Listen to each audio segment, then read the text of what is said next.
Hello friends and welcome back. I hope everyone is doing well. Today's video is all about books because in these last 2 months, and that would be February and March, I bought a lot of books, so it's time for another book haul. It's a good mix of different genres. I have some really good book picks from book boxes. I have some special editions that I really wanted, some anticipated reads. In total, I'm going to show you guys 21 books. 2 of them are audiobooks, the rest are physical books. And if you like these kind of videos, then don't forget to click that subscribe button and hit that bell so you never miss another video of me again. Let's get started. Before we tackle this massive pile of books that looks really intimidating, I want to say thank you to my patrons.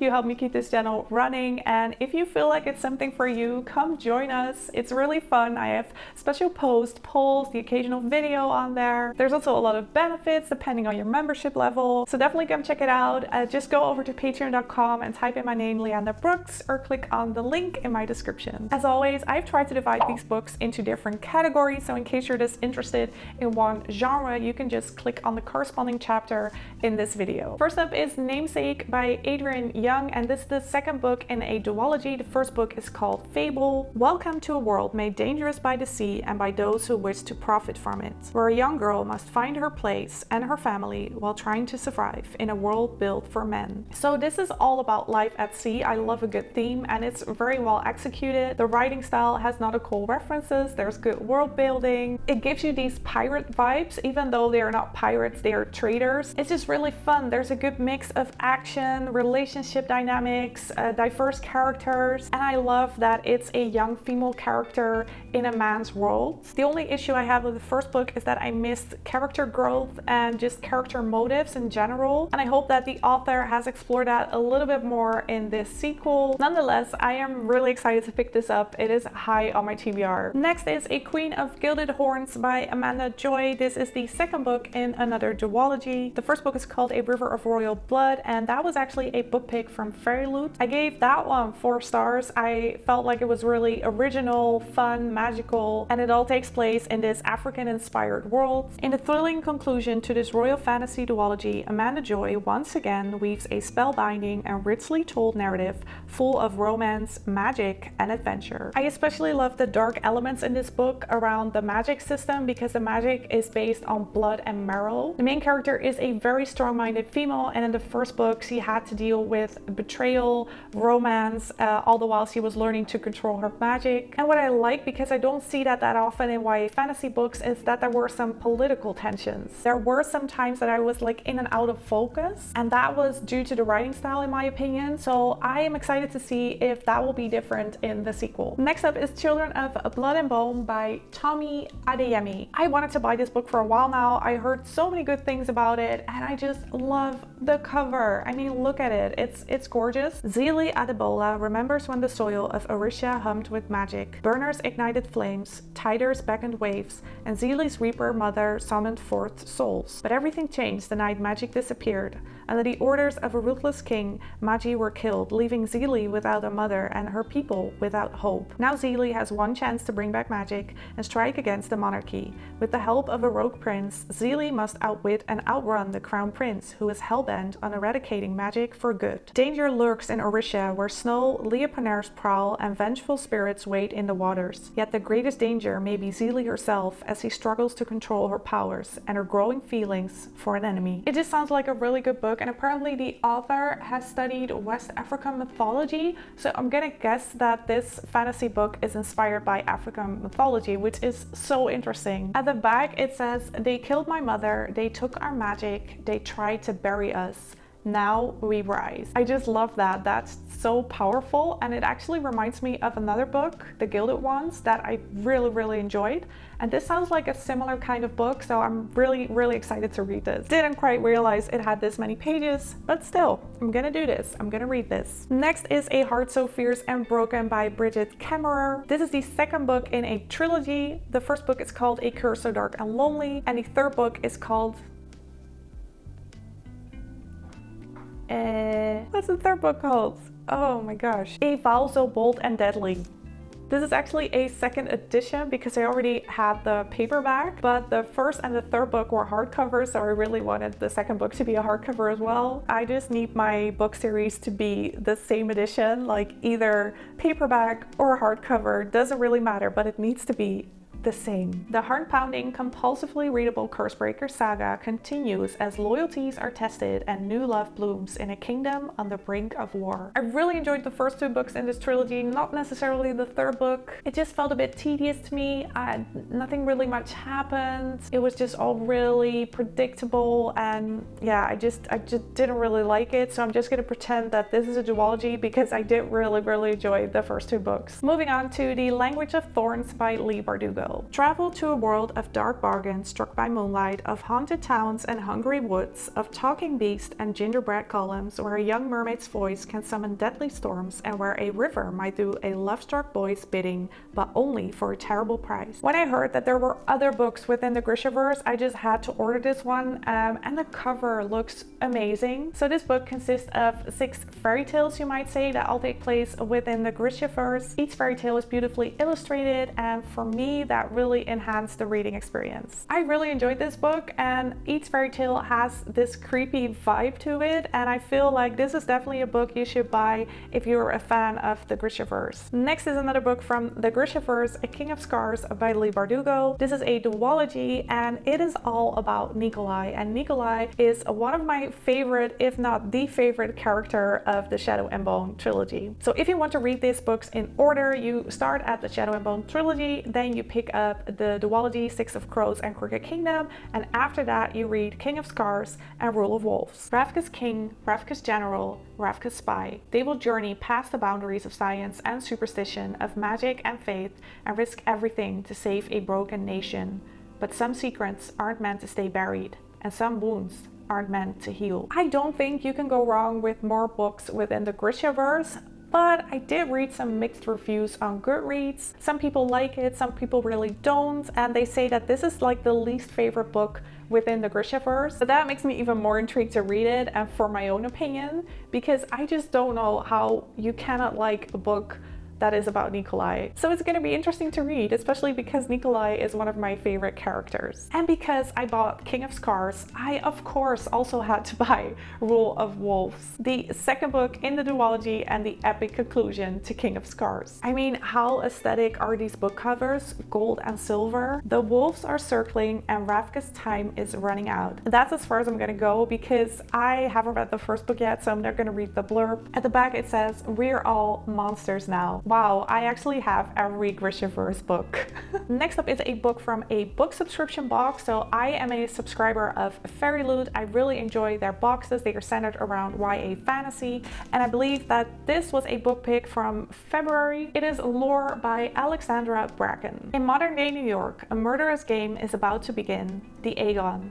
Every 7 years, for 1 week only, Zeus punishes the gods by forcing them to walk the earth as mortals, savagely hunted by the descendants of ancient bloodlines, all eager to kill a god and seize their divine power and immortality. I've already read this book. I gave it 3.5 stars. I liked it, but I was not like in love with it. It was a little bit too much action-packed for my taste and not enough character growth, character development, relationship dynamics. I haven't read the Hunger Game books, but I think you can probably compare it to those. So a lot of action. And there's a big emphasis on Greek mythology. I didn't know anything about Greek mythology before reading this book, so I kind of missed out on the references, but I also learned a thing or two. So that is something that I really enjoyed because I don't read that many fantasy books that are inspired by Greek mythology. Oh, and a really fun thing about this book is that it is a standalone fantasy novel. Another Fairyloot book pick is This Golden Flame by Emily Victoria, and this came in the March box, I want to say, and I believe this to be a mix between sci-fi and fantasy. Orphaned and forced to serve her country's ruling group of scribes, Karis wants nothing more than to find her brother,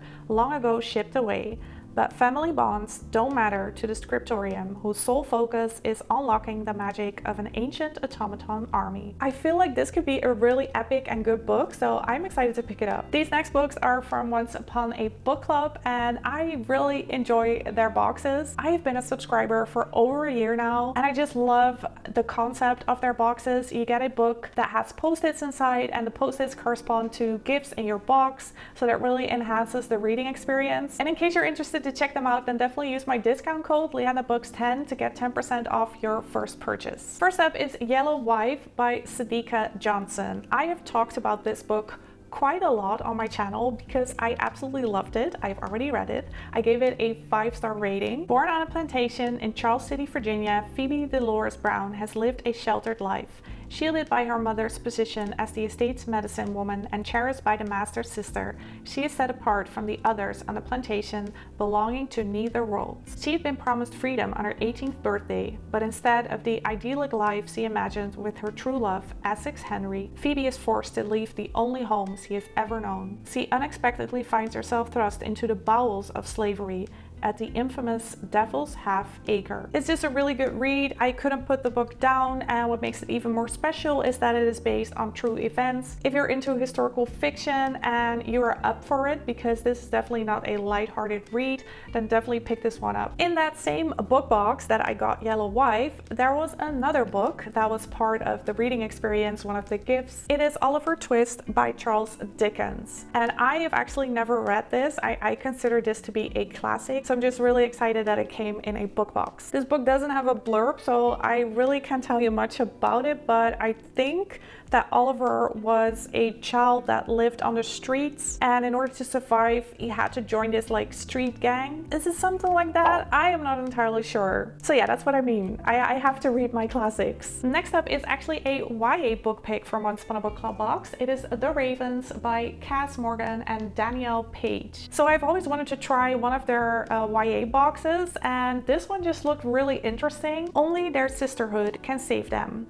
At first glance, the sisters of ultra-exclusive Kappa Rho Nu, the Ravens, seem like typical sorority girls. Ambitious, beautiful, and smart, they are the most powerful girls on Westerly College's Savannah, Georgia campus. But the Ravens aren't just regular sorority girls. They are witches. But when a wicked power rises on campus, the girls will have to put their rivalry aside to save their fellow sisters. Someone has discovered the Raven's secret, and that someone will do anything to see these witches burn. That does live up to my expectations because I love a good book about witches. And what makes me even more excited to read it is that it comes with gifts. Next up is the March book pick from Once Upon a Book Club, and it is The Lost Apothecary by Sarah Penner. A forgotten history, a secret network of women, a legacy of poison and revenge. Welcome to The Lost Apothecary. Hidden in the depths of 18th century London, a secret apothecary shop caters to an unusual kind of clientele. Women across the city whisper of a mysterious figure named Nella, who sells well-disguised poisons to use against the oppressive men in their lives. So yeah, definitely a historical fiction book that takes place in London, 2 timelines.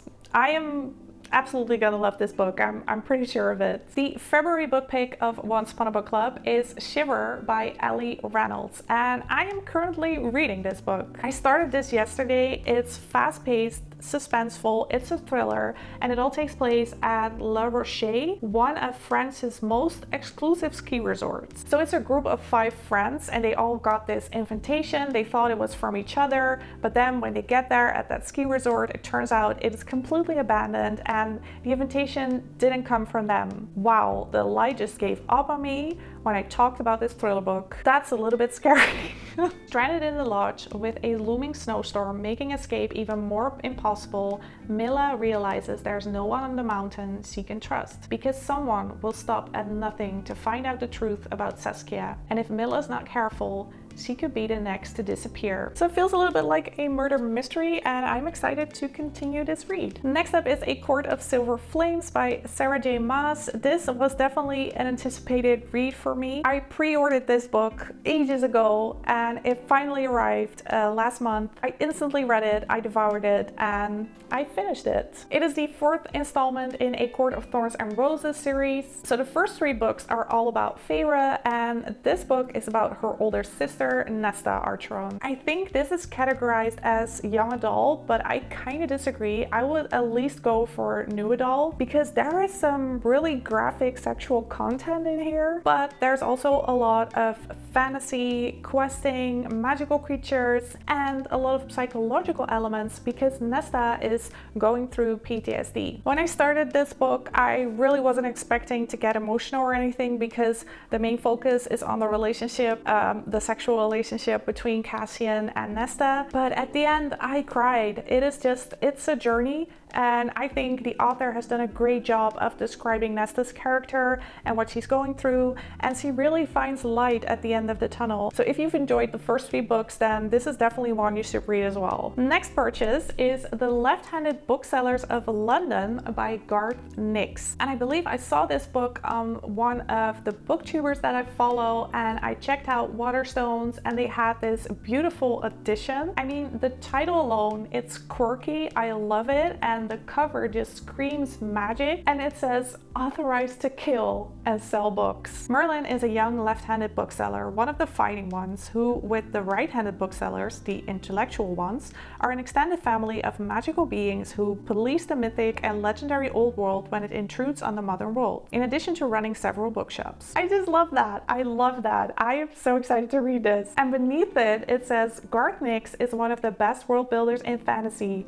Brandon Sanderson.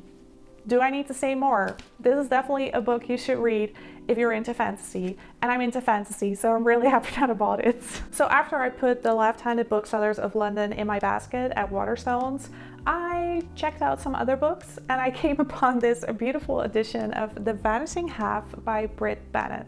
And this title just rang a bell. I have seen some good reviews on multiple booktube channels, and I just think it is a story I am gonna appreciate and love, weaving together multiple strands and generations from the Deep South to California from the 1950s to the 1990s. The Vanishing Half is at once a riveting, emotional family story and a brilliant exploration of race, gender, and identity, and the lasting influence of the past as it shapes a person's desires and expectations. As I said, it sounds like something I will appreciate. It has historical elements, some really important themes, and it just sounds like an overall good story. And I love the cover. It just looks so pretty. Next up is a very special edition of The Last Wish by Andrzej Sapkowski. I bought this from Illumicrate. I have never tried one of their boxes, but I know they have special edition books and I just check them every once in a while, and this one came up, and I think they will probably do the same with the next collection of short stories, Sword of Destiny.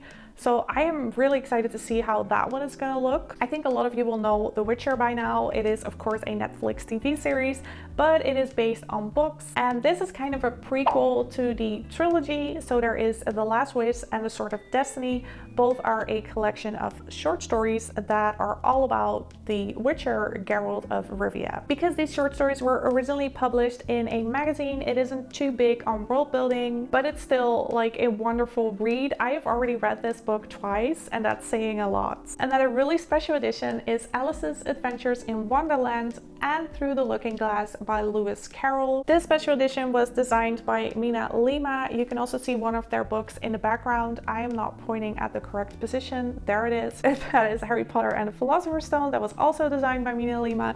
They have these beautiful illustrated interactive books. It's wonderful. It really adds to the reading experience, and this is another classic. I mean, Lewis Carroll, Alice in Wonderland, it's something you have to read once in your life, probably. Originally published in 1865, the beloved fairy tale has captured the hearts of readers young and old as a timeless masterpiece. So it's really fun to now have this book with beautiful illustrations and interactive pages so that I can enjoy this story once again. The final 2 books in this book haul are audiobooks. First up is Mythos by Stephen Fry. I actually purchased this book simultaneously with Lore, one of the books that I showed you in this book haul, because I just didn't get the Greek mythology at all and I wanted to learn more about it. This book just takes you through the entire Greek mythology timeline. So it actually starts at the beginning of the earth, the origin of the Titans, the 12 Olympians, and then Zeus's toys, as they are called in the book. And what I found really interesting is that there are so many words in modern day language that are based on Greek mythology. At times the writing style felt a little bit too chaotic. I think that's mainly because there were just so many storylines, so many names. But overall, it was a great learning experience. I laughed a couple of times and it really taught me a thing or two about Greek mythology. The final book is